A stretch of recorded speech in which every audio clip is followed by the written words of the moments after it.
श्लोक संख्या 9 से पाठ। 9वां श्लोक।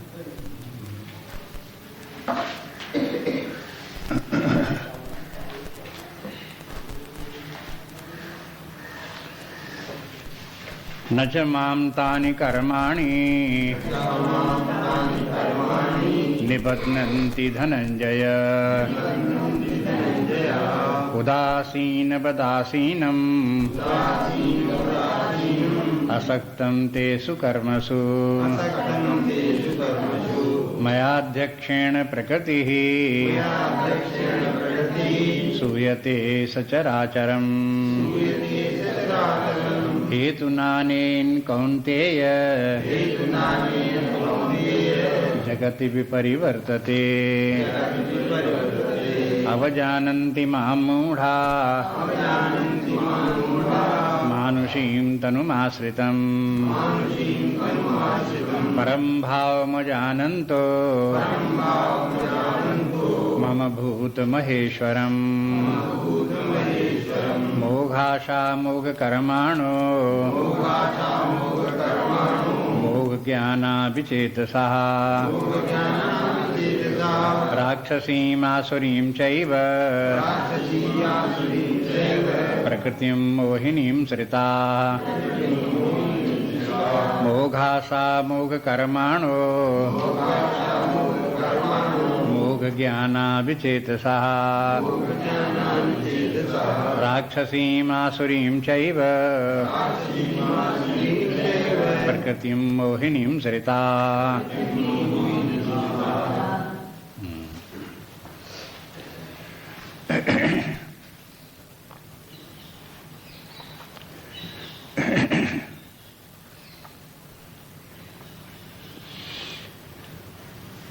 दसवें श्लोक तक, चौथे से 10वें श्लोक तक भगवान ने ये बता दिया कि परब्रह्म परमात्मा क्या है,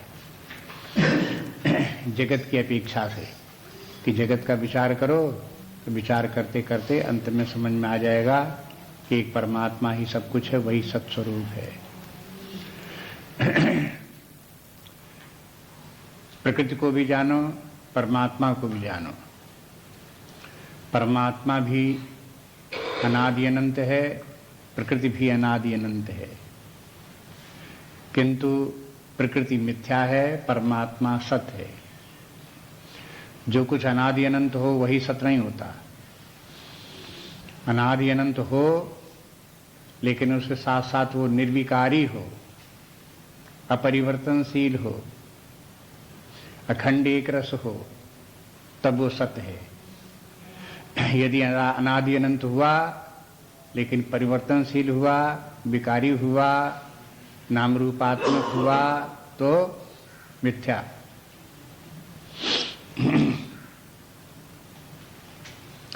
ये सब वेदांत के मूल सिद्धांत है। इसलिए मिथ्या किसे कहेंगे, सत्य किसे कहेंगे, उसकी अवधारणा ठीक ठीक बुद्धि में होनी चाहिए। जहाँ कहीं सत्य की परिभाषा दी है गीता के दूसरे अध्याय में अथवा शंकराचार्य जी ने अपने भाष्यों में, मांडूक उपनिषद की कारिका में गौड़पादाचार्य ने वहाँ ये कहा कि सत्य वो है जो निर्बाध हो, निर्बाध। सत्यत्वम निर्बाधत्वम, जो निर्बाध हो। निर्बाध के माने जिसका कि निगेशन न हो सकता हो, वो निर्बाध। मिथ्या का निर्बाध हो जाता है। बाध हो जाने के माने ये है, जब विचार करो तो पता लगता है कि नाम रूपात्मक जगत कुछ है ही नहीं। अनादि अनंत जरूर है लेकिन कुछ है ही नहीं। वो तो परमात्मा का ही एक रूप मात्र है, परमात्मा से अभिन्न है, परमात्मा स्वरूप ही है। ये बात समझ में आ जाती तो क्या हो गया, जगत का बाध हो गया। जगत का बाध हो गया, जगत मिथ्या है, उसका बाध हो गया। अब विचार करते करते शास्त्र के सहारे से और विचार करते करते वहां तक पहुंच गए तो अब जो बात समझ में आ गई और जहां तक बुद्धि पहुंच गई उसको धारण करना चाहिए। धारण का माने धृति होनी चाहिए, बुद्धि में वो बात टिकी रहे, रिटेंशन होना चाहिए। ऐसे नहीं कि जितने समय पढ़ा उतने समय तो वहां तक पहुंच गए और उसके बाद जहां के तहां फिर गड्ढे में आ गिरे। ऐसे नहीं। जब समझ में आ गया कि एकमात्र चैतन्य परमात्मा ही सत्य है, नाम रूपात्मक जगत, और इस जगत के अंतर्गत जितने भी जड़ चेतन सृष्टि ये सब, प्राणी भी, शरीर प्राण मन बुद्धि भी, चिदाभास भी, ये सब के सब अनित्य हैं, ये सब मिथ्या हैं। अब अपने आप को मिथ्या से तादात्म्य करना मूढ़ता है। हम शरीर से तादात्म्य करने लगे, प्राण से करने लगे, मन बुद्धि से करने लगे, या अपनी वैयक्तिक चेतना से तादात्म्य करने लगे। जो प्रतिबिंबित चेतना है, चिदाभास मात्र है, उसी को अपनी सत्ता समझने लगे, तो ये मूढ़ता है। मूढ़ता का मतलब सत्य का ज्ञान न होना और असत्य को ही पकड़े बैठे रहना, मिथ्या को ही पकड़े बैठे रहना, ये मूढ़ता है। इसलिए इस जो 11वें श्लोक में मूढ़ शब्द भगवान ने प्रयोग किया, उसका तात्पर्य क्या हुआ? जो मिथ्या जगत है, मिथ्या व्यक्तित्व है, उसी को अपना स्वरूप समझने वाले मूढ़ हैं। मूढ़ कह करके भगवान ये प्रेरित करते हैं कि ये नहीं करना चाहिए। अब किसी से कहो तुम मूढ़, तो किसी को पसंद थोड़े आएगा। नहीं पसंद आएगा तो फिर क्या करो? भाई मूढ़ता ना करो। नहीं मूढ़ता पसंद है तो मत करो मूढ़ता, ज्ञान में आ जाओ। हाँ? अब ज्ञान में आ जाओ ये कहने के लिए ये बताते भाई देखो ये तो मूढ़ता है, मूढ़ता को छोड़ दो, मतलब कहने का ये। और ज्ञान में आओ। ज्ञान में आने के माने ये शरीर प्राण मन बुद्धि हमारा स्वरूप नहीं है, ये जगत भी सत्य नहीं है, ये शरीर प्राण मन बुद्धि भी सब ये सत्य नहीं है, मैं तुमका भेद सत्य नहीं है, सत्य है एकमात्र आत्मा परमात्मा। जो परब्रह्म परमात्मा है वही अपना स्वरूप है, वही अपनी सत्ता है, हम उससे अभिन्न हैं। इस प्रकार का दृढ़ निश्चय करके बैठो।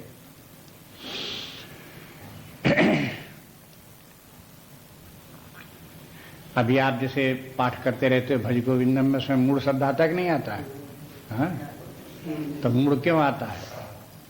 कि भाई जब तक कि तुम जड़ वस्तुओं से तादात्म्य किए हो चेतन, लेकिन अपने जड़ वस्तुओं को ही अपना रूप बताते रहोगे कि मैं शरीर हूं, है जड़ शरीर, और कहोगे मैं शरीर ही हूं, तो ये क्यों, कौन सी समझदारी बात हुई? मूढ़ता तो हुई। इस प्रकार से चाहे स्थूल शरीर हो, चाहे सूक्ष्म शरीर हो, चाहे स्थूल सृष्टि हो, चाहे सूक्ष्म सृष्टि हो, इनको सत्य समझना, उनसे तादात्म्य करना, उनमें अहम भाव रखना मूढ़ता है। बस इस बात को बार बार कहते रहते हैं, इसे याद रखें। बस इन शब्दों का तात्पर्य क्या है, इसको हृदयंगम करें, हृदय में धारण करें, निरंतर उसका स्मरण करें। अगर ये स्मरण बना रहेगा तो व्यवहार काल में भी व्यक्ति का जीवन उन्नतशील होगा, महान होगा, आइडियल लाइफ होगी, महान पुरुष व्यक्ति बनेगा। लेकिन यदि उसके व्यवहार काल में इस प्रकार की ये विस्मृति हो गई तो फिर वो नीचे गड्ढे में गिरेगा और कीट पतंगों की तरह से जीवन जिएगा, तुच्छ जीवन। और फिर तुच्छ जीवन में क्या दशा है? जन्म मरण, हानि लाभ, जय पराजय, ईर्षा द्वेष, छल प्रपंच, बस ये जो ये है कलिकाल के जो दोष हैं, बस उन्हीं से व्यक्ति घिरा रहेगा। इसलिए इनसे छुटकारा पाने के लिए व्यक्ति को मूढ़ता त्याग देनी चाहिए।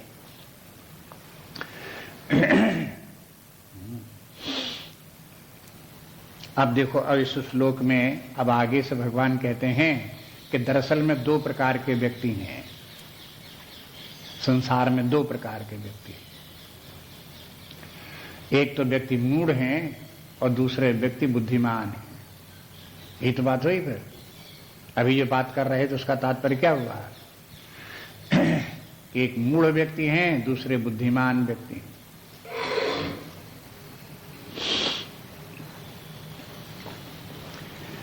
7वें अध्याय में भी आप याद करो,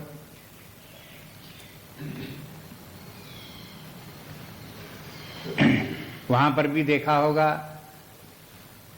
कि भगवान ने जगत की रचना बता करके, प्रकृति के द्वारा सारी जगत की रचना हुई, और भगवान ने वहां ये भी बता दिया कि देखो मत्ता परतरम नान्यत किंचिदस्ति धनंजय, ये 7वें अध्याय का वाक्य था। हे धनंजय, मेरे अतिरिक्त और कहीं कुछ नहीं है, और मेरे परे भी कुछ नहीं, मैं किसी, मेरा कोई और दूसरा कारण हो ऐसा भी कुछ नहीं है, मैं अंतिम वस्तु, परम वस्तु हूं, और मेरे अतिरिक्त और कहीं कुछ नहीं है। ये बात बताने के बाद फिर भगवान ने 2 प्रकार के व्यक्तियों का वहां भी वर्णन किया, और यहां भी बताया कि देखो नमाम प्रपद्यन्ते नराधमः, वहां भी बताया कि देखो जो मूढ़ लोग हैं, नराधम व्यक्ति हैं, वे मेरी शरण में नहीं आते, मेरा ध्यान चिंतन नहीं करते। और फिर आगे बताते हैं सुकृतिनः, वो कैसे, सुकृति कैसे हैं कि बस वे मेरा फिर भजन करते हैं। 2 प्रकार, न माम दुष्कृतनो मूढ़ा प्रपद्यन्ते नराधमा, और फिर सुकृतिनः, जो सुकृति हैं वो बुद्धिमान व्यक्ति हैं, बस वो मेरा भजन करते हैं। बस ये बात यहाँ फिर देखो, उसी बात को दूसरे प्रकार से इन यहाँ पर फिर कहते हैं कहते हैं क्या, मिलाओ इन दोनों श्लोकों को वहां से, नमाम दुष्कृतनो मूढ़ा प्रपद्यन्ते नराधमा, उसको यहाँ कहो मोघा सा मोघ कर्माणो मोघ ज्ञाना विचेतसा, उसी से मिला करके देखो, आपको एक ही बात मिलेगी। कुछ बात वहां कही गई, कुछ बात यहाँ पर और बढ़ा दी गई, बता के आगे की बात उन्हीं के विषय में कह दिया गया।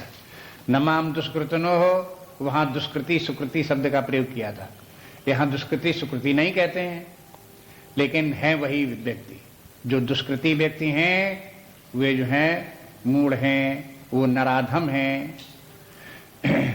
वहां पर भी बताया आसुरी भावमाश्रिता, वहां पर भी वो आसुरी भाव में थे, उनको असुर बोला था। अब यहां कहते हैं कि ये कैसे हैं, राक्षसीम आसुरीम चैव, वही असुर स्वभाव के, वही राक्षस स्वभाव के, प्रकृतिम मोहिनीम श्रिता, और मोहिनी प्रकृति में पड़े रहने वाले हैं, इस प्रकार के व्यक्ति हैं। तो इनकी दुर्दशा क्या है उसका वर्णन करते हैं, कहते हैं मोघ आशा, ये उनकी दुर्दशा है, मोघ कर्माण और मोघ ज्ञान और विचेतसा। आपको बताया, देखो शास्त्र बार बार 3 प्रकार की बातें बोलता रहता है। एक तो व्यक्ति की दीन दशा, अधोगति, उसके दोष बताता रहता है शास्त्र। दूसरे पर साधन बताता है कि इससे व्यक्ति कैसे ऊपर कैसे उठे, इन दोषों से मुक्त कैसे हो, उसका उपाय बताता है। और फिर जो व्यक्ति मुक्त हो गया, इन दोषों से छुटकारा पा गया, उसकी क्या गति होती है, फिर उसका जीवन कैसा उज्जवल होता है, आनंद कैसा होता है, उसकी महिमा का फिर वर्णन करेंगे। ये 3 बातें बताते रहते हैं। और इन तीनों बातों को बताने के लिए सिद्धांत बताते रहते हैं। तो पहले अभी तक तो सिद्धांत हो गया कि देखो जगत को देखो, जीवन को देखो, परमात्मा को देखो, जो सत्य बात है उसको समझो, जो मिथ्या है उस मिथ्या को मिथ्या करके समझो, सत्य को सत्य करके समझो। अब समझ लिया, तब फिर आप क्या बताते हैं, वर्तमान दशा व्यक्ति की क्या है, इस प्रकार की है। न माम दुष्कृतनो मूढ़ा प्रपद्यन्ते नराधमा, जो दुष्कृति व्यक्ति हैं उनकी बात कहते हैं। तो दुष्कृति व्यक्ति कैसे हो जाते हैं, उनको दुष्कृति व्यक्ति के परिणाम ये होता है कि उनकी वासनाएं तमोगुणी और रजोगुणी हो जाती हैं। दुष्कृत का परिणाम ये है। देखो यहाँ पर ये दुष्कृति, ये अधर्म का पालन, ये दुष्कर्म है। इस प्रकार का, इस स्तर का जीवन जीने वाले व्यक्तियों के प्रभाव पड़ता है, कारण शरीर में तमोगुण और रजोगुण बढ़ता है। सुकृतिनः, जब सुकृति होंगे, स्वधर्म सामान्य धर्म का पालन करेंगे, तो इससे सत्वगुण बढ़ेगा, रजस और तमस घटेगा। ये कर्म का प्रभाव है। अब देखो, जब व्यक्ति जो सुकृतिना, अब दुष्कृतिना मूढ़ा। अब देखो, मूढ़ा शब्द के माने जो लोग अपने अधर्म में प्रवृत्त हैं और उसी को बहुत चतुराई मानते हैं, उसी में बड़ी होशियारी मानते हैं और कहते हैं जमाना आजकल यही है और यही अधर्म ही करना चाहिए, दुराचार भ्रष्टाचार का ही जमाना है। तो ये इनको क्या कहता है शास्त्र? मूढ़ा। उनको होश नहीं है कि उसका परिणाम क्या हो रहा है, उनको कैसे तमोगुण रजोगुण से कैसे घिर रहे हैं। उनको बाहर ये दिखाई देता चोरी कर लो, डाका डाल लो, दूसरे का धन छीन लो, तो उसमें देखो तुरंत बिना मेहनत के सब आ गया, बहुत देर मिल गया, बस इतना भर दिखाई देता है। तो ये तो महामूर्खता की बात है। उनको ये नहीं दिख रहा कि उसके कारण से अपनी बुद्धि कैसी बिगड़ रही है, उसके कारण से अपनी वासनाएं कैसी बिगड़ रही हैं। वासनाओं का बिगड़ना, अपने मन का अशुद्ध होना, क्या है वो? तमोगुण और रजोगुण की वृद्धि हो जाती। जब तमोगुण रजोगुण की वृद्धि हो जाती है तो फिर क्या होता है व्यक्ति को? कि फिर व्यक्ति का आसुरी स्वभाव का व्यक्ति हो जाता है, राक्षसी स्वभाव का व्यक्ति हो जाता है। अब देखिए, एक व्यक्ति तो वो है जो रजोगुण प्रधान है, तमोगुण कम है, लेकिन सत्वगुण नहीं है, रजोगुण प्रधान है। ऐसा व्यक्ति आसुरी स्वभाव का हो जाता है। लेकिन रजोगुण के साथ में तमोगुण भी बढ़ जाए, रजोगुण भी बढ़े, तमोगुण भी बढ़े, तो फिर वो राक्षस हो जाता है। अगर वो हो रजोग सत्वगुण भी घटे, रजोगुण भी घटे, तमोही गुण बढ़ जाए, हाँ, तो मोहिनी में आश्रिता, तो वो हो मोहग्रस्त हो जाएगा, मूढ़ता आ जाएगा उसमें, इस प्रकार की जड़ता आ जाएगी, जड़ बुद्धि हो जाएगा। अभी मिला करके देख लो आप अपने लक्षण, उसमें 14वें अध्याय में आएंगे, वहां भगवान कहते हैं तमोगुण का लक्षण क्या है? अज्ञान, आलस्य, प्रमाद, जड़ता। जड़ता क्या चीज है? जड़ता के माने न काम में रुचि न ज्ञान में रुचि, इसका नाम जड़ता है। काम करने को कहो तो काम करना भी अच्छा न लगे, कहेगा अच्छा काम नहीं अच्छा लगता, तो ज्ञान तो अच्छा लगता है, कुछ सीखो समझो, तो कि वो भी अच्छा नहीं लगता। तो फिर क्या अच्छा लगता है? अरे बस सोते रहो, पड़े रहो, बस, और क्या। तो इसके माने क्या है? वो व्यक्ति अधमाधम व्यक्ति है, उससे अधम और कोई हो नहीं सकता, अधम से भी अधम। उसको तो मनुष्य शरीर मिल गया, ये गलती हो गई, मनुष्य शरीर ही नहीं मिलना चाहिए था। ऐसे अधम व्यक्तियों को क्या कहा जाए? उनको लिए भगवान कहते हैं मोहिनी में आश्रिता। ये इस प्रकार से जो ये है, ऐसी स्थिति को, गति को प्राप्त हो गए, मोहनी स्थिति में प्राप्त हो गई। लेकिन जिनमें कि कुछ रजोगुण भी है तो कर्म में प्रवृत्ति उनकी होगी, लेकिन तमोगुण के कारण वो कर्म कैसे करेंगे? अन्य व्यक्तियों को हानि पहुंचाने वाले।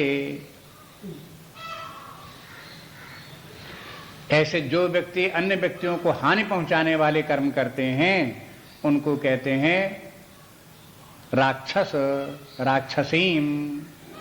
एक राक्षस शब्द आ गया यहां पर। अब यहां तो केवल नाम और उनकी परिभाषा दी गई है। अब ऐसे रामायण इत्यादि में देखोगे तो वहां राक्षसों का वर्णन आएगा, असुरों का वर्णन आएगा, फिर उनके चरित्रों का वर्णन आएगा, उन्होंने क्या किया, कैसे किया, तो आपको दिखाई देने लगे कि ऐसे राक्षस होते हैं। यहाँ केवल उन मनुष्यों को 3 भागों में विभक्त कर दिया, उनको जो कि तीनों भी मूढ़ हैं, तीनों में अच्छे कोई भी नहीं है। जो अधोगति को प्राप्त, मूढ़ गति को प्राप्त हैं, उनमें एक तो तमोगुणी स्वभाव के व्यक्ति, न कर्म में रुचि न ज्ञान में रुचि, आलस्य, प्रमाद, निद्रा, जड़ता, इनको कहते हैं मोहनीम श्रिता। और दूसरे व्यक्ति हुए जिनमें कि रजोगुण भी कुछ आ गया तो उसके कारण कर्म में प्रवृत्त हो गए, लेकिन दूसरे को हानि पहुंचाने में ही उनको आनंद आता है। अगर किसी व्यक्ति को अपमानित कर दिया तो खुश हो गए, दूसरे व्यक्ति को धोखा दे दिया, उसका पैसा हड़प कर लिया तो मजा आ गया,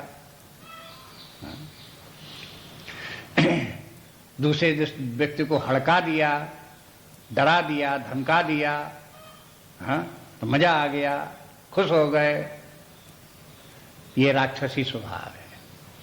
पहचानने के लिए उदाहरण बताया आपको, ये समझो ये सब राक्षसी स्वभाव व्यक्ति का है। और ये तो बताने की जरूरत नहीं कि राक्षसी स्वभाव अच्छा स्वभाव नहीं है।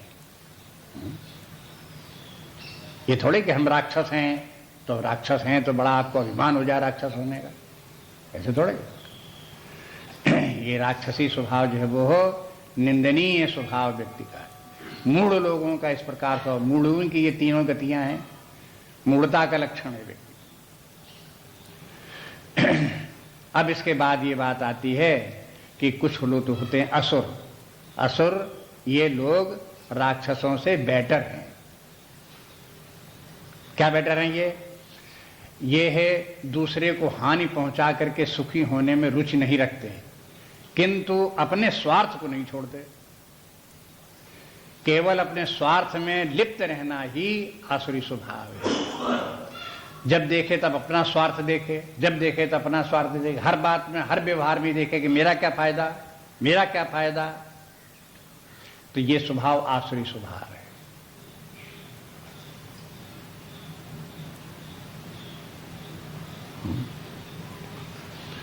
सेल्फ सेंटर्ड, ईगोइस्टिक, ये स्वभाव व्यक्ति जो है वो आसुरी स्वभाव है।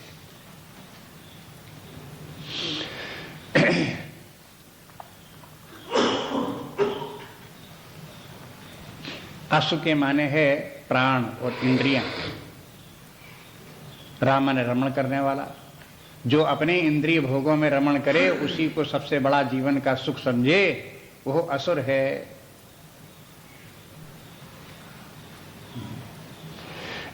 इस प्रकार के ये तीनों प्रकार के जो व्यक्ति हैं, ये तीनों व्यक्ति मूढ़ हैं, जिनको कि पहले शब्द 11वें श्लोक बोले थे, अवजानन्ति माम मूढ़ा, वही मूढ़ ये तीनों कोटि में आते हैं।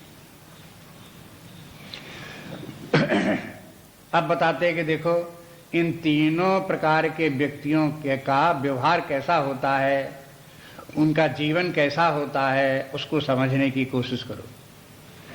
एक बात तो ये मोह आशा, मोह के माने झूठी, निष्फल, व्यर्थ, उसको कहते हैं मोह। अमोघ के माने जो मोह न हो वो अमोघ। जिम अमोघ रघुपति कर बाणा, भगवान राम का बाण अमोघ है। अमोघ के माने क्या है? वो अगर धनुष से छूटेगा, निकलेगा तो जिस लक्ष्य को छोड़ना होगा वहां जाकर के लगेगा, जरूर ठीक ठिकाने लगेगा, इधर उधर नहीं जाएगा, ठीक ठिकाने पर लगेगा। तो वो हो गया अमोघ। अमोघ के माने धनुष से बाण निकले वो इधर उधर चला जाए, हाँ, लक्ष्य में लगा ही नहीं। इसलिए आशाएं ऐसी आशाएं जो कभी पूरी न हो, लक्ष्यहीन आशाएं हों, जिनको न कभी पूरी होने वाली हों, न कभी मिलने वाली हों, न कभी संभव हों, इस प्रकार की आशाएं रखने वाला व्यक्ति मोह आशा, झूठी आशा रखने वाला। झूठी आशा का उदाहरण है, कोई व्यक्ति समझे कि हम भौतिक समृद्धि प्राप्त करके, इंद्रिय भोग प्राप्त करके हम कृतकृत्य और धन्य हो जाएंगे, हमें संतोष प्राप्त हो जाएगा, पूर्णता प्राप्त हो जाएगी, तो यह मोह आशा है, झूठी आशा। आज तक कभी किसी को नहीं हुई, अब वही आशा फिर करने चल दिए तो कहां से पूरी होने वाली है?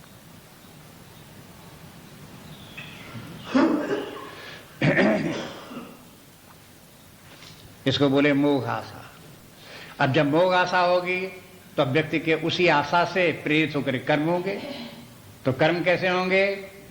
मोह कर्माणा, उसके काम भी उसी प्रकार से झूठे काम। झूठे काम के माने क्या है? जिन कामों से जिस काम के करने से कोई लाभ नहीं,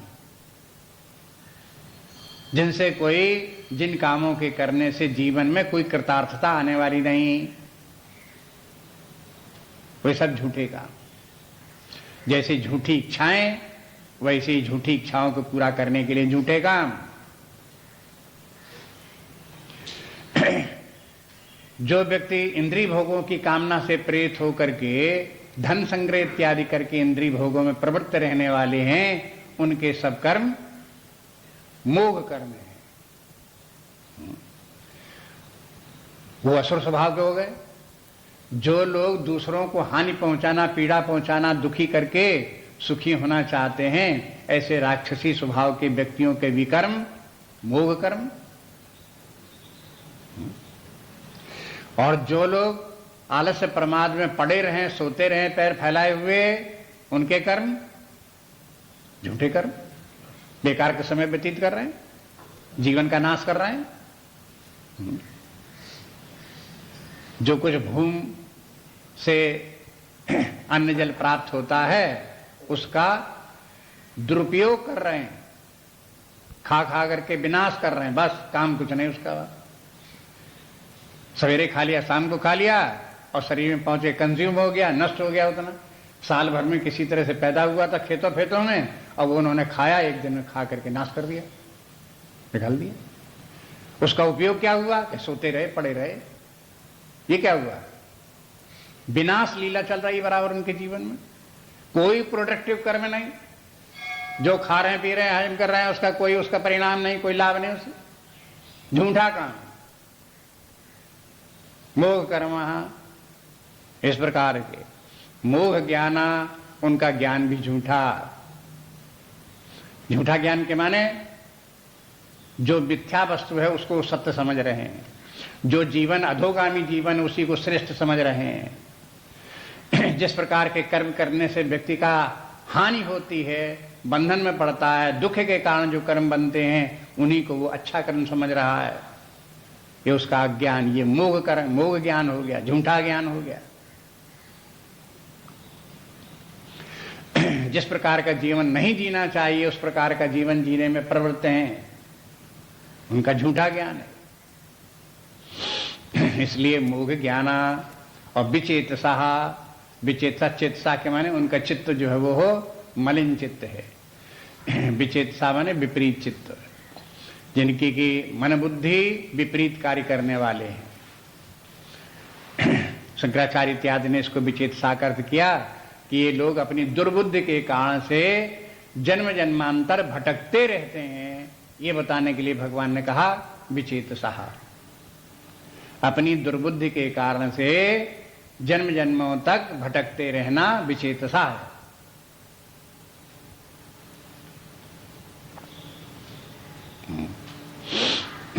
तभी इस श्लोक में क्या हो गया कि वर्तमान दुर्गति, जो व्यक्ति की अधोगति है, उसका निरूपण हो गया। यह कोई अच्छा जीवन नहीं है, ये सब दोषपूर्ण इस प्रकार का जीवन है, अधोगति का लक्षण है, विनाश में जीवन है, अज्ञान का जीवन है, ये सब बता दिया। अब इसके विपरीत दूसरे वर्ग के लोग, अब अगर मान लो कोई इस प्रकार के नहीं है, दुष्कृति नहीं है, सुकृति है, अगर मूढ़ नहीं है, कोई बुद्धिमान है, तो फिर वो व्यक्ति कैसे होंगे, उनका आगे श्लोक बताते हैं। देखो 13वां श्लोक देखिए। महात्मानस्तु मां पार्थ दैवीं प्रकृतिमाश्रिता भजन्ति अनन्य मनसो ज्ञात्वा भूतादिमव्ययम्। महात्मानस्तु मां पार्थ दैवीं प्रकृतिमाश्रिता भजन्ति अनन्य मनसो ज्ञात्वा भूतादिमव्ययम्। अब इन श्लोकों को आप 7वें अध्याय को से श्लोक सब तुलना कीजिए, मिलाइए। चतुर्विधा भजन्ते माम सुकृतिना जनार्दन। चतुर्विधा भजन्ते माम, 4 प्रकार के लोग मुझे मेरा भजन करते हैं। वो 4 प्रकार के कौन कौन बताए थे? आर्त, अर्थार्थी, जिज्ञासु और ज्ञानी। तो 4 प्रकार के वहां बताए थे वो भगवान का भजन करते हैं। और वही जो सुकृति लोग हैं उनके लिए भगवान बताया कि यहाँ महात्मानस्तु माम पार्थ, यहाँ महात्मा बताया उनको। ये महान पुरुष है, मूल पुरुष नहीं है, महान पुरुष है। महात्मानस्तु माम पार्थ दैवीं प्रकृतिमाश्रिता, इनकी प्रकृति दैवी प्रकृति है। आश्रिता माने दैवी प्रकृति का आश्रय लेकर के। पिछले श्लोक में था मोहिनी आश्रिता, वो प्रकृति जो व्यक्ति को मूढ़ता में डाले, अज्ञान में डाले, ऐसी प्रकृति में का आश्रय लेकर के जीवन जीने वाले। यहां बताते हैं कि एक दैवी प्रकृति है, दिव्य प्रकृति है। तो दैवी प्रकृति आखिर है ही प्रकृति, लेकिन दिव्य कौन सी है?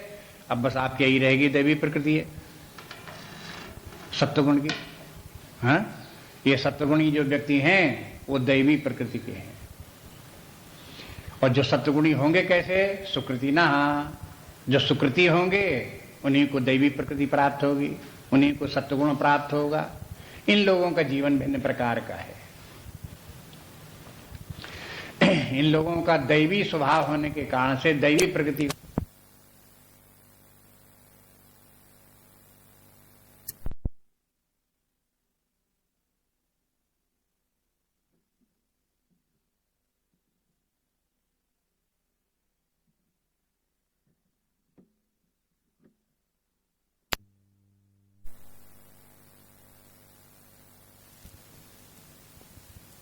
से इनका जीवन होगा।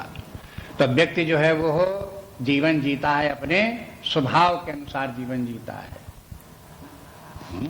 जिस व्यक्ति का जैसा स्वभाव होता है वैसे ही जीवन जीता है। अगर दैवी स्वभाव का है तो उसका अपना दैवी जीवन है, जो आसुरी स्वभाव का है उसका आसुरी जीवन है, जिसका राक्षसी स्वभाव है राक्षसी व्यवहारकार उसी प्रकार के हैं। तो आप देखेंगे जिस व्यक्ति का जिस प्रकार का स्वभाव, उसी प्रकार के अपने अपने स्वभाव के अनुसार हर व्यक्ति व्यवहार करता है, जीवन उसी स्वभाव के अनुसार ही करता है। व्यक्ति के कार्यों को देख करके उसको स्वभाव जाना जा सकता है, व्यक्ति की बातचीत से उसके स्वभाव को जाना जा सकता है, व्यक्ति जिन आदर्शों की चर्चा करता है उनसे व्यक्ति के स्वभाव को जाना जा सकता है। अगर कोई व्यक्ति कहे कि जब तक आजकल के जमाने के हिसाब से भ्रष्टाचारी जीवन नहीं जिएंगे तब तक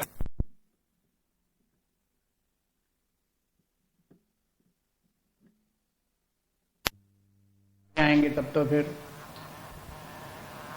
अब वो चाहे भ्रष्टाचार करता हो चाहे न करता हो, उसके माने है जब उसकी वो प्रशंसा कर रहा है और उसकी आवश्यकता महसूस कर रहा है तो इसके माने क्या हुआ? उसका स्वभाव कैसा है? बस उसी से उसका स्वभाव का पता चल गया। अगर कोई व्यक्ति दूसरे व्यक्ति को अपमानित करता है और उसको हीन बताता है, तुच्छ बताता है, तो इससे पता चल जाता है उसका स्वभाव कैसा है। मालूम हो जाता है ये अहंकारी व्यक्ति है, घमंडी व्यक्ति है, स्वार्थी व्यक्ति है, अपने आप ही उसे पता चलता है। तो सब ये सभी लोग जानते हैं, समझदार व्यक्ति सब लोग जानते हैं कि व्यवहार से व्यक्ति की आंतरिक दशा का पता चलता है। जैसा जिस व्यक्ति के कर्म वैसी उसके प्रकार के स्वभाव, स्वभाव ही व्यक्त होकर के कर्म रूप में आ जाता है, चाहे वाणी का कर्म हो और चाहे हाथ पैर से हो रहे हो वो कर्म हो। अगर कोई व्यक्ति पड़ा रहता है, काम धाम कुछ नहीं करता, आराम ही आराम करता है, उसको देख करके आप क्या समझोगे? या तो ये समझ लो ये बीमार है, या समझ लो कि इसके शरीर में ताकत है ही नहीं, और फिर यदि ये समझो बीमार भी नहीं है, शरीर कमजोर भी नहीं, तो फिर क्या है? तमोगुणी स्वभाव है, बस तमोगुणी स्वभाव के कारण पड़ा हुआ, अपने आप पता लग जाएगा तमोगुणी स्वभाव। इस प्रकार से व्यक्ति जो है वो हो, इनमें से वही से इसलिए वर्णन करते हैं जिस व्यक्ति का जैसा स्वभाव उसी प्रकार से उसका जो है व्यवहार कार्य, वाणी उसी प्रकार की। इतना बार बार अध्ययन करते सुनते सुनते गीता का और रामायण का ये बात बिल्कुल साफ समझ में आ गई होगी कि देखो भाई, अब मान लो कोई व्यक्ति क्रोधी है, बार बार क्रोध करता है, कर्कश शब्दों का प्रयोग करता है, लोगों को झिड़कता है, अपमानित करता है, तो इस किस बात की सूचना है? रजोगुणी स्वभाव का व्यक्ति है, अनेक कामनाओं से ग्रसित है, अहंकार में लिप्त है, ये उसकी सूचना है। और क्या? इंडिकेशन उसी का है। कोई किसी व्यक्ति के हृदय फाड़ करके उसके भीतर कहाँ कारण शरीर है और कारण शरीर कैसा है उसकी डायग्नोज करनी हो तो कैसे थोड़ी कर सकते हो, वहां तो पहुंच नहीं सकते। उसके ऊपरी ऊपरी इस प्रकार के जो अभिव्यक्तियां हैं उनके, उन्हीं को देख करके आप समझ सकते हो कि व्यक्ति कैसा है।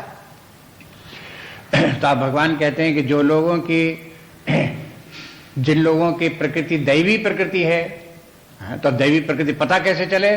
दैवी प्रकृति पता चलेगी भजंती अनन्य मनसो, वे भगवान का ही भजन करते हैं। ज्ञात्वा भूतादिम अव्ययम, वो जानते भगवान जो है वो भूतादि और अव्यय है ऐसा समझ करके उसी भगवान का ही भजन करते हैं, उसी का चिंतन करते हैं। इसी से पता चल जाएगा उसकी कैसा है वो, कि वो दैवीम प्रकृति में आश्रिता, उसकी दैवी प्रकृति है, सत्वगुणी स्वभाव का है। तमोगुणी व्यक्ति कुछ नहीं करता तो उससे कहोगे भाई तुम कुछ नहीं करते तो भगवान का भजन ही करो। रामायण में लिखा, गीता में लिखा, राम नाम भजो, तो वो भी नहीं भजे चुकता, इतना भी नहीं करते बनता। हाँ, प्रपंच करा लो, निंदा करा लो किसी की, हाँ, निंदा खूब कर देंगे, और निंदा करो तो खूब सुनेंगे, 1000 कानों से सुनेंगे। निंदा करने को कहो तो 1000 मुखों से निंदा भी कर देंगे। लेकिन को राम भजो तो नहीं, वहां बुद्धि काम नहीं करेगी। क्यों? स्वभाव ही ऐसा, व्यक्ति अपने स्वभाव के अनुसार ही प्रवर्तित होता है। तीसरे अध्याय में भगवान कह आए हैं कि जिस व्यक्ति का जिस प्रकार का स्वभाव होता है वैसे ही कार्य करता है। निग्रह किम करस्यसि, वहां तो भगवान ने यह भी कह दिया कि स्वभाव के विरुद्ध अगर कोई निग्रह करने की कोशिश करो तो उसकी जबरदस्ती कहां चलने वाली है।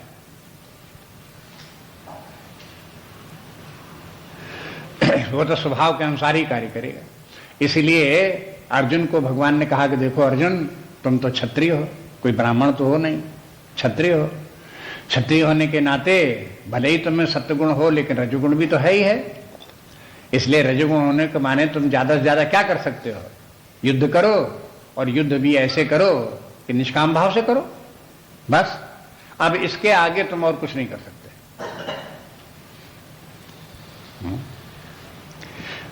उसके आगे आप चाहो कि हम सन्यासी हो जाएं, विरक्त हो जाएं, एकांत स्थान में वास करें, भगवान का ध्यान करें, ये सब तुमसे नहीं होने वाला, क्योंकि तुम्हारा स्वभाव ऐसा नहीं। 18वें अध्याय में भगवान ने कह दिया, जब समाप्त करने लगे तो कहने लगे अर्जुन से कि देखो हमें जो बताना सब बता दिया, अब जैसे तुम्हारा मन हो वैसा करो। और जैसा मैंने बताया अगर नहीं करोगे तो तुम अपने प्रकृति के विपरीत व्यवहार करने की कोशिश करोगे तो तुम्हारा विनाश होगा, नहीं सफल हो पाओगे उसमें। तुम्हें अपने प्रकृति के अनुसार ही कार्य करना पड़ेगा। तो जितनी आध्यात्मिक साधनाएं हैं वो भी व्यक्ति के विभिन्न स्तरों के अनुसार हैं। जो जिस स्तर का व्यक्ति है उसी स्तर की साधना करे। एकदम से छलांग लगाकर ऊपर की साधना करने लगेगा तो उससे बनेगी नहीं, और वो कहेगा क्या, अरे सब बेकार की बातें हमने करके देख लिया, कुछ नहीं होता। अच्छा देख लिया करके, हाँ हमने देख लिया करके, उनसे बना ही नहीं, करके क्या देख लिया, स्वयं असफल हो गए। ये दशा संसार की है। इसलिए शास्त्र जो है वो एक प्रकार से नहीं अनेक प्रकार की साधनाएं बताते हैं। इस प्रसंग में भी आप देखोगे यहां पर भगवान ने अब साधना बताना प्रारंभ किया और अनेक प्रकार की साधनाएं आगे बता रहे हैं। ये सब साधनाएं जितने करने वाले व्यक्ति हैं ये भी कई कोटियों के हैं। जैसे मूल व्यक्ति कई कोटि के हैं, आसुरीम भावमाश्रिता हैं, और राक्षसी भावमाश्रिता हैं, और जो है मोहिनीम भावमाश्रिता हैं। ये सब मूल इसी प्रकार के। इसी प्रकार के जो लोग दैवी संपत्ति के हैं, दैवीम प्रकृति माश्रिता हैं, वो फिर वो भी कई प्रकार के हैं। उनके भी एक के बाद एक स्तर ऊपर होते चले गए। ये सब कुछ उसी प्रकार से है जैसे कि आपने सुना होगा कि 14 भुवन हैं, 7 भुवन ऊपर के हैं और 7 भुवन नीचे के हैं। नीचे के कौन से? नीचे के लोग कौन से हैं? अतल, वितल, सुतल, तलातल, रसातल, पाताल, सब नीचे के हैं, एक के बाद एक चले गए। ऊपर के कौन है? भू, भुव, स्वाहा, हाँ, महा, जनः, हाँ, और सत्यम अंत में। हाँ, तो ये सब क्या हो गए? इस प्रकार से ये है, एक के क्रम, एक के ऊपर लोक हो गए। माने ये क्रमशः जो है वो इनका विकास होता गया है। ऊपर के लोग हैं वो अधिकाधिक श्रेष्ठ होते चले गए, उनमें जड़ता समाप्त होती गई, तमोगुण समाप्त होता गया, रजोगुण समाप्त होता गया, और एकदम से जब पूर्ण सत्वगुण आ गया, हाँ, तो अंतिम लोक में पहुंच गए। इसी प्रकार से जब नीचे की तरफ चल दिए, हाँ, तो जो कुछ चेतना थी वो नष्ट होती चली गई, नष्ट होती चली गई, हाँ, मूर्ता आती चली गई, मूर्ता आती चली गई, पहुंच गए पाताल, महातल, रसातल पहुंच गए। बस इसी प्रकार से ये समझ लो कि इनका सबका विभाजन है। मूढ़ लोगों का, रजोगुणी तमोगुणी लोगों का विभाजन बता दिया, उसमें भी आपने देख ही लिया। कम से कम 3 लोग तो भगवान ने बता ही दिए नीचे के लोग। एक आसुरी स्वभाव, एक बता दिया तामसी स्वभाव वाले लोगों का, दूसरा तमस से मिले रजस को बता दिया, और फिर एक ज्यादा रजस वालों को बता दिया। 3 लोग उन्हीं के हो गए। और अधिक विस्तार करो तो 7 लोग भी हो जाएंगे इसी के, कोई 3 ही थोड़े हैं, और बढ़ा तो 7 बन जाएंगे। पाताल लोक में कौन लोग हैं? यही निशाचर लोग हैं, असुर हैं, राक्षस हैं। आप अपने पुराण इत्यादि को देखो तो वहां अहिरावण कहां वास करता है? तो वो कैसे स्वभाव का है? बस प्राणों को समझना हो तो ये तो की कुंजी है, गीता को पढ़ो, आप प्राण सब समझ में आने लगे कि प्राणों में माने पाताल कहाँ है और कैसे स्वभाव के व्यक्ति वहां पर हैं। ऐसे ही उच्च लोकों का वर्णन है, कई गंधर्व लोक हैं, कई पितरलोक, आजानज लोक इत्यादि हैं। ये सब क्या है? वहां पर जहां अधिकाधिक चेतना है, लोगों की शुद्धता है, सत्वगुण की अधिकता है, वो उच्च लोक हैं। अब लोकों को आप कहीं दिशागत लोक मत समझो। दिशा के माने ऊपर नीचे, ऊपर की दिशा नीचे की दिशा, ऐसे नहीं, कैटेगरी है ये। हाँ? मनुष्यों में ही राक्षस भी हैं और मनुष्यों में ही देवता भी हैं। कैटेगरी है मनुष्यों की। मनुष्यों के बीच में ही कुछ कुछ देवता लोग वास करते हैं, कुछ लोग असुर लोग वास करते हैं। इसलिए कहीं दूर जाने की जरूरत नहीं, अपने भीतर देखो, अपने आसपास देखो, यही सबके सब मिल जाते हैं, सबके सब। ऊपर नीचे के जितने भी लोक हैं सब यही हैं। लोक के माने क्या हुआ? हाँ? लुक धातु से बना लोक। लोक माने फील्ड ऑफ एक्सपीरियंस। जिस प्रकार के हम अनुभव जगत में रहते हैं वही हमारा एक लोक है। हर व्यक्ति अपने अपने लोक में रहता है। सब लोग पृथ्वी पर तो रहते हैं, एक ही गांव एक ही नगर में तो रहते हैं, लेकिन सबके लोक अलग अलग हैं। कोई पाताल लोक में रह रहा है, कोई जाके स्वर्ग लोक में रह रहा है, कोई व्यक्ति ब्रह्म लोक में रह रहा है। इस प्रकार से अलग अलग लोकों में अपने अपने लोग रह रहे हैं।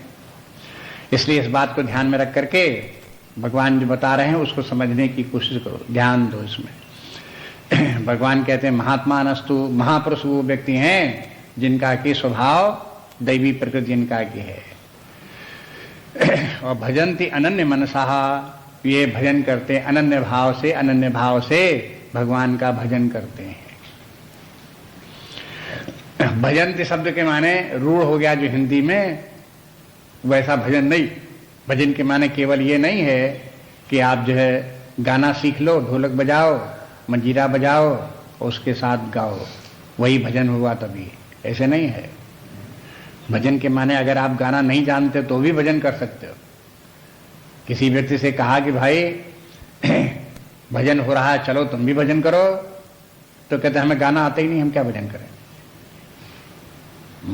उन्होंने गाने के साथ भजन को जोड़ रखा। अगर गाना आता हो तो भजन, गाना ना आता हो तो कोई भजन नहीं। ऐसे थोड़े भगवान के भजन के माने भगवान का चिंतन करो, स्मरण करो। बस यही भजन हो गया।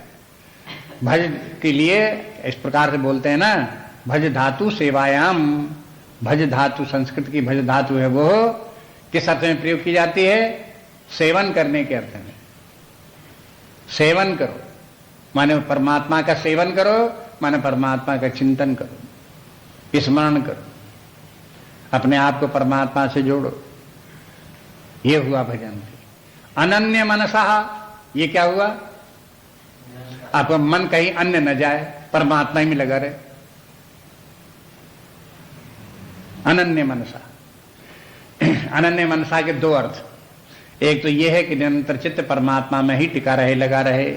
व्यवहार काल में उठते बैठते चलते फिरते सोते जागते परमात्मा में ही मन लगा रहे, अनन्य मनसा।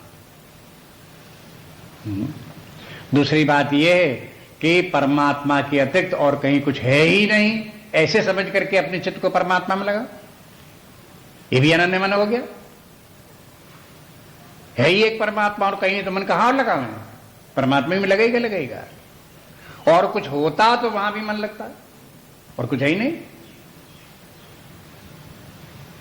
इसलिए अनन्य मनसा भजन्ति अनन्य मनसा। लेकिन ये भजन होगा क्या? थोड़ा ज्ञान भी होना चाहिए। क्या ज्ञान होना चाहिए? ज्ञात्वा भूतादम अव्ययम, कि परमात्मा जो है अव्यय है, भूतादि है। ये बात जान करके देखो, गीता शास्त्र में परमात्मा कैसा है, जगह जगह वर्णन आता रहता। अव्यय शब्द तो हजारों बार आया, जहां देखो तहां अव्यय जाता। परमात्मा अव्यय है। अव्यय बताने के लिए कि व्यय धर्मा जितना जगत है, ये नाशवान जगत है, उस नाशवान जगत की तरफ से बुद्धि हटे और अव्यय पदार्थ परमात्मा, उसकी तरफ ध्यान जाए। इसलिए अव्यय शब्द का तो बहुत प्रयोग करते रहते हैं। लेकिन अब यहां पर जिस प्रसंग में ये बात हो रही है, वहां ये कहते हैं भूतादि, जो भूति का आदि है, उस परमात्मा का भजन करो। भूत आदि की तरफ ज्यादा विशेष ध्यान दो, क्योंकि यह शब्द यहां पर आया है विशेष रूप से, मैंने एक नवीन शब्द का प्रयोग किया। वैसे पहले आ चुका है भूत भृत, भूत भ्रन्न च भूतस्थो, भूत भावना, ये शब्द आ चुका है। लेकिन यहां एक शब्द और आया, भूतादि, समस्त भूतों का जो आदि है। अब आदि है कि माने क्या है?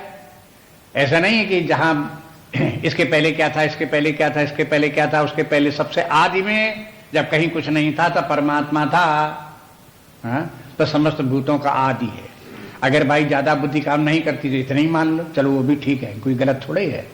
कि जब पंच महाभूतों की उत्पत्ति नहीं हुई थी, जब समस्त प्राणियों की उत्पत्ति नहीं हुई थी, तब क्या था? सदैव सोमिदमग्र आसीत एकमेवा द्वितीयम, छांदोग्योपनिषद का मंत्र है।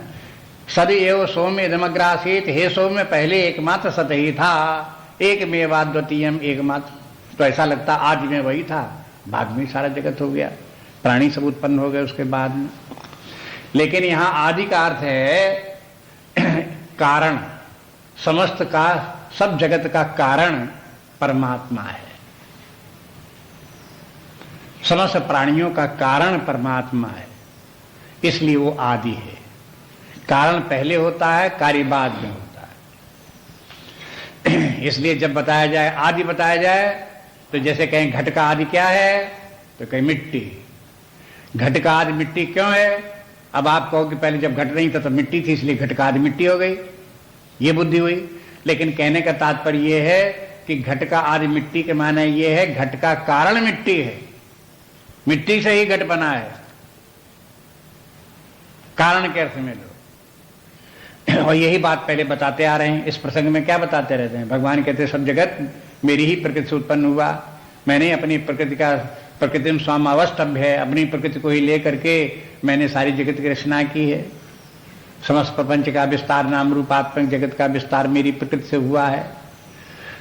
और जब यह है कल्प के आदि में, तो जगत का विस्तार होता है, और कल्प के अंत में ये सब का सब हमारी प्रकृति में ही विलीन हो जाता है।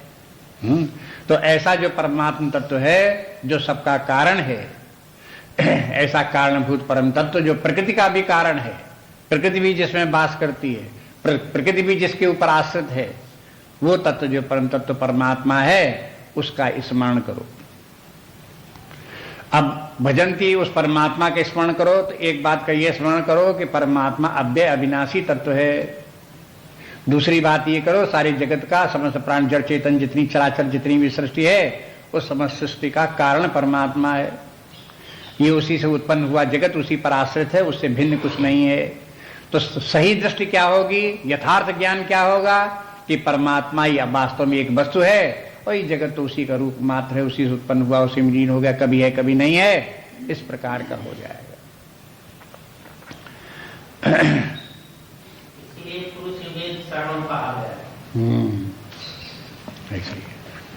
अगला श्लोक देखिए, सततम कीर्तयन्तो माम यतन्तश्च दृढव्रता नमस्यन्तश्च मां भक्त्या नित्ययुक्ता उपासते। सततं कीर्तयन्तो मां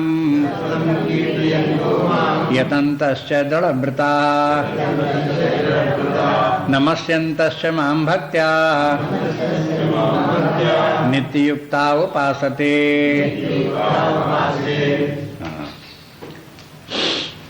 अब देखिए, ये साधना की प्रक्रिया बता दी। आपको बताया था कि ना, पहले तो वर्तमान दशा का वर्णन करेंगे कि हमारी दीन दशा क्या है, उससे उद्धार होने का तरीका क्या है। अब ये उद्धार होने का तरीका बता रहे हैं, साधनाएं बता रहे हैं।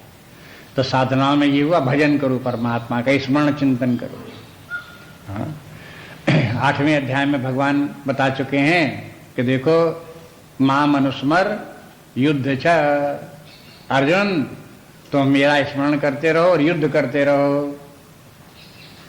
तुम्हारा धर्म युद्ध है, इसलिए अपने युद्ध के कर्तव्य कर्म का पालन करते रहो और मेरा स्मरण करते रहो। जिसका जो कर्तव्य कर्म है वो कर्तव्य कर्म करता रहे और परमात्मा का स्मरण करता रहे। राम कहे जा काम करे जा, बस इस प्रकार से लगे रहो बराबर निरंतर। इसलिए बोले कि देखो जो है ये है, परमात्मा का सदा स्मरण करते रहो।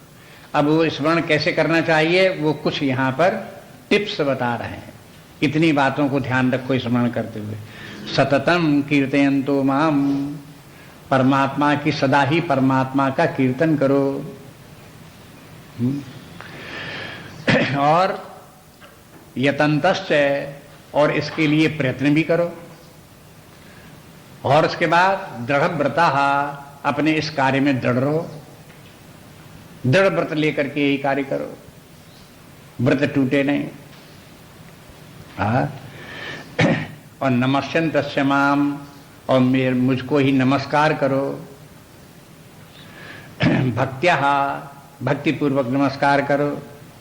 और नित्य युक्ता, और नित्य युक्त रहो। उपासते, उपासना करते रहो। अब देखो, इस श्लोक में उपासते शब्द इस बात की सूचना है कि उपासना करने का ये सिद्धांत है। उपासना कैसे की जाती है वो इसमें बता दिया। उपासना किसी भी प्रकार की करो, चाहे मूर्ति सामने रख करके भगवान की पूजा आरती करके उपासना करो, चाहे नाम जप करके उपासना करो, चाहे ध्यान करके उपासना करो, ये सभी उपासना की विधियां हैं। उपासना में, उपासना शब्द का अर्थ क्या है? उप माने निकट, आसन माने बैठना। अपनी बुद्धि को परमात्मा के निकट ले जाओ और परमात्मा के पास ही अपनी बुद्धि को रखो। इस साधना का नाम है उपासना। तो जब परमात्मा का स्मरण रखोगे तब परमात्मा के पास आपकी बुद्धि रहेगी, तभी उपासना होगी। तो मुख्य बात जो उपासना में है वो परमात्मा का स्मरण है, चिंतन है। एक शब्द और है जिसका है, शब्द को कहते हैं विचार। तो विचार की बात आगे आएगी। उस परमात्मा तक पहुंचने के लिए एक तो है उपासना और दूसरा है ज्ञान। अब इधर देखो ये चार्ट में, एक तो ज्ञान विज्ञान के द्वारा परमात्मा में पहुंच गए, एक उपासना के द्वारा भक्ति पूर्वक परमात्मा में पहुंच गए। ये जो चर्चा यहां पर है इसकी है। ये उपासना भी ज्ञान के इक्विवेलेंट है। उसी प्रकार से जैसे कोई ज्ञान के द्वारा परमात्मा के ज्ञान के माने विचार करते हुए, ये मार्ग विचार का मार्ग है और ये मार्ग उपासना का मार्ग, चिंतन का मार्ग है, स्मरण का मार्ग है। चिंतन में और विचार में जो अंतर है वो धीरे धीरे करके समझ लो। उसी प्रकार जिससे कि उपासना में और ज्ञान में आपकी उपासना की पद्धति दूसरी है और ज्ञान की पद्धति दूसरी है। अपने उपनिषदों में समस्त उपनिषद जो है वो इस विद्या का वर्णन करने वाले हैं। उनमें उपासना भी है और ज्ञान भी है। उपासना में सूर्योपासना, प्रणवोपासना, ये सब उपासनाएं हैं, वो सब उपनिषदों में उनका वर्णन है। और ये ज्ञान में फिर आत्मज्ञान, ब्रह्म ज्ञान, परमात्म ज्ञान, तत्व ज्ञान, ये ज्ञान की बात फिर इसमें। तो ये है उपनिषदों के दो भाग, एक उपासना वाला भाग और दूसरा ज्ञान वाला भाग। कुछ उपनिषदों में ज्ञान ही ज्ञान अधिक है, उपासना संकेत मात्र है। कुछ उपनिषदों में उपासनाओं का भी ज्यादा वर्णन है। जो बड़े उपनिषद हैं उनमें ज्यादा उपासनाओं का वर्णन उसमें है। और उपासनाएं अनेक प्रकार की हैं। उपासनाएं अनेक प्रकार की हैं, लेकिन ज्ञान एक प्रकार का है, ज्ञान अनेक प्रकार का नहीं है।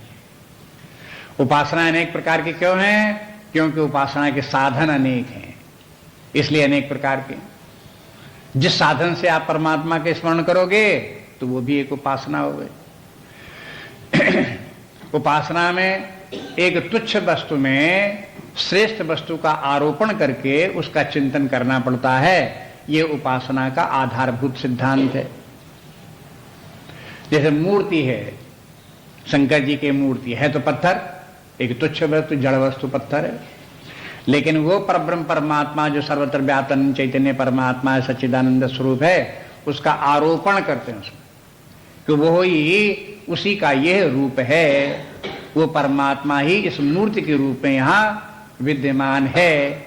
ऐसे समझ करके उस परमात्मा का, मूर्ति को नमस्कार करके हम उस परब्रह्म परमात्मा का नमस्कार करते हैं। मूर्ति की पूजा करके हम उस परमात्मा की पूजा करते हैं।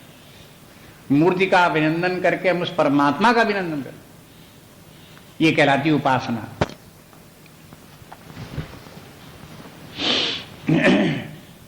आप जैसे पूजा कराई जाती, आप सत्यनारायण कथा कहो तो भगवान को बैठाल करके फिर कथा कही जाएगी, उनकी पूजा कराई जाएगी। वहां आप जो है वो एक सुपारी रखती गई, और सुपारी के ऊपर कहा गया इसमें चंदन लगाओ, इसमें रोरी लगाओ, इसके ऊपर अक्षत डालो। क्या कि ये गौरी है, इनकी पूजा करो, ये गणेश है, इनकी पूजा करो। वहां कहां गौरी है, कहां गणेश है, किसी पूजा कर रहे हो? वो भाई उनके ऊपर वो उस वस्तु में उस देवी की, उस शक्ति की, उसके देवता के का आवाहन करके उसकी प्रतिष्ठा की गई है। अब उसकी पूजा करो। आप वहां सुपारी की पूजा नहीं कर रहे, वहां मिट्टी के ढेली की पूजा नहीं कर रहे। उपासना में ये बात अच्छी तरह समझना चाहिए, नहीं तो मूर्ख लोग भटका देते हैं। बहुत से संसार में मूर्ख लोग भी हैं। वह पत्थर पूछते हो, अरे मिट्टी पूछते हो, अरे पेड़ पूछते हो। वे लोग समझते नहीं उपासना कहते किसे, उसका सिद्धांत क्या है। ऐसे मूर्खों के भटकाने में नहीं आना चाहिए। जो सत्य बात है, उपासना का जो स्वरूप वास्तविक है, उसे ठीक से समझना चाहिए। और नहीं समझोगे तो उनके भटकाई में आ ही जाओगे। इसलिए ठीक से समझ के रखो और अधिकाधिक लोगों को समझाओ, बताओ। इस प्रकार का जो भ्रांतियां समाज में फैली हुई हैं वो न फैलने पाए। भ्रांतियां फैलाने व्यक्तियों का मुंह बंद करो उनका। इसलिए उपासना का जो तात्पर्य बहुत महान है और वैज्ञानिक है। ये कोई अंधविश्वास की बात नहीं। ऐसा नहीं है कि हमने पत्थर में परमात्मा का अंधविश्वास कर लिया, ऐसा नहीं है। अंधविश्वास नहीं है, ये यथार्थ ज्ञान है, सत्य बात है ये। इसलिए जो जिस प्रकार से क्यों इस प्रकार का है उसको ध्यान में रखो, समझो कि किस प्रकार से। इसलिए उपासना ये हुई। अब ये उपासना परमात्मा की करो। उपासना में परमात्मा का स्मरण किया जाता है। अब चाहे जहां कहीं आप भी परमात्मा का प्रतीक मान लो, चाहे माता पिता में परमात्मा को देखो, चाहे गुरु में परमात्मा को देखो, चाहे गंगा जी में परमात्मा को देखो, चाहे किसी पेड़ पौधे में परमात्मा को देखो, चाहे किसी पत्थर में परमात्मा को देखो, कहीं भी आप परमात्मा को देखो और उस परमात्मा का आप स्मरण करो। उस माध्यम के द्वारा परमात्मा का स्मरण करो। स्मरण करना मुख्य है और परमात्मा का स्मरण करना मुख्य है। जो अव्यय परमात्मा उसका स्मरण करो। जब उपासना करो तो अव्यय परमात्मा की उपासना करो, जो समस्त भूतों का आदि कारण है, समस्त जगत का आदि कारण, उस परमात्मा का स्मरण करो। अगर आप पूजा करते हुए पत्थर का स्मरण करते रहे तो उपासना नहीं हुई, गलत हो गई, उसका फल भी नहीं मिलेगा आपको, क्योंकि गलत तरीका। आपको हम शंकर जी के ऊपर क्या, हम पत्थर की मूर्ति के ऊपर 1000 बार हम जल चढ़ा चुके और कुछ नहीं हुआ, तो आप पत्थर के ऊपर जल चढ़ा चुके इसलिए कुछ नहीं हुआ। अगर आपने परमात्मा के ऊपर जल चढ़ाया होता तो एक ही दिन में सब कुछ हो जाता, 1000 की जरूरत ही नहीं पड़ती। अंतर इतना है। इसलिए ज्ञात्वा शब्द आता है ना कि ज्ञात्वा भूतादिम अव्ययम, इतनी बात जानो उपासना कैसे की जाती है, उपासना का सिद्धांत क्या है, समझदारी के साथ में उपासना करो। इसलिए कहते हैं उपासते सततम उपासते, परमात्मा की उपासना सतत करना चाहिए। उपासना, प्रारंभिक उपासनाएं सतत नहीं हो पाती। जैसे मान लो सवेरे कोई उठ करके पूजा करता है तो हमेशा उसकी पूजा नहीं कर पाएगा, दिन भर थोड़ी कर पाएगा, दिन में पूजा करने में बैठा रहे। लेकिन जब वो उसके अंदर नाम जप करने लगेगा तो नाम जप ज्यादा कर सकता है, अपने बीच बीच में काम करते हुए भी नाम जप सकता है, पूजा से अधिक नाम जप हो सकता है। अगर परमात्मा का ध्यान करे, स्मरण करे, परमात्मा के स्वरूप का स्मरण करे, जो चेतना अपने अंदर व्याप्त विद्यमान है वही चेतना सब जगत व्याप्त, इसका स्मरण करे तो और अधिक उसका स्मरण कर सकता है। तो जितनी ही उपासना श्रेष्ठ होगी उतनी ही उसमें सातत्य होगा, निरंतरता होगी। जितनी ही निम्न स्तर की उपासना होगी उतनी होगी आसान, लेकिन सतत नहीं होगी। इसलिए कहते हैं कि सतत उपासना करो, मन उपासना धीरे धीरे करते हुए उस ऊंचाई पर पहुंचो जहां परमात्मा का 24 घंटे निरंतर स्मरण हो। सततम कीर्तयन्तो माम, कीर्तयन्तो के माने परमात्मा का कीर्तन करो। माम कीर्तयन्ता, मेरा कीर्तन करो। कीर्तन के माने गुणगान करो, कीर्तन के माने गुणगान करना। कीर्तन के माने बार बार नाम जपना जैसे कीर्तन कहलाता है, ऐसे कीर्तन नहीं। कीर्तन के माने है परमात्मा का गुणगान करो, उसे कीर्तन कहते हैं। अब देखो परमात्मा का गुणगान अलग अलग प्रकार के व्यक्ति होते हैं, साधक होते हैं, वो अलग अलग प्रकार से करते हैं।